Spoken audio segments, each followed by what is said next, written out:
எனக்கு EPF பொருந்தோம். EPF பொருந்தக்கூடிய தொழிலாளிக்கு நான் ஒரு பென்ஷன் தரணும்னு தான் இந்த சட்டத்துக்கு கொண்டு வந்தாங்க. அதான் நம்ம செட்டில்மெண்ட்ல என்ன இருக்குது, 1/9/98க்கு பிறகு வேலைக்கு சேரக்கூடிய தொழிலாளிகளுக்கு இந்த பென்ஷன் கட்டாயம் இருக்குது. நியூ பென்ஷன் ஸ்கீம்னு சொல்றாங்கல்ல, நியூ பென்ஷன் ஸ்கீம் தமிழ்நாட்டிலே இல்லை. நிர்வாகம் கொடுக்கக்கூடிய 10% 14% கொடுன்னு சொல்லிட்டான். இப்போ இந்தியா பூரா தொழிலாளிகளுக்காக 14% கான்ட்ரிபியூஷன் கட்டிக்கிட்டு தமிழ்நாட்டில் அதுவும் கிடையாது. இப்போ தமிழ்நாட்டில் ஒரு பைசா கூட இல்லாத ஒரு ஸ்கீமுக்கு பேர் புது பென்ஷன் திட்டம்னு சொல்லி இன்னைக்கு தமிழ்நாடு கவர்மெண்ட் பண்ணிட்டு உண்மையிலே ஒரு மிகப்பெரிய அளவுக்கு தமிழ்நாட்டில் உள்ள எல்லா தொழிலாளியும் குழியை தோண்டி புதைச்சிருக்கு.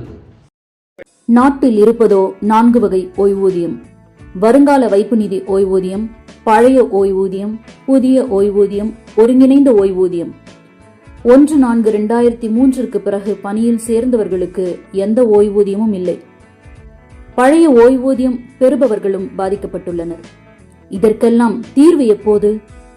அனைவரும் ஓய்வூதியத்தை பெற்றிட ஒன்றுபட்டு போராடுவோம்.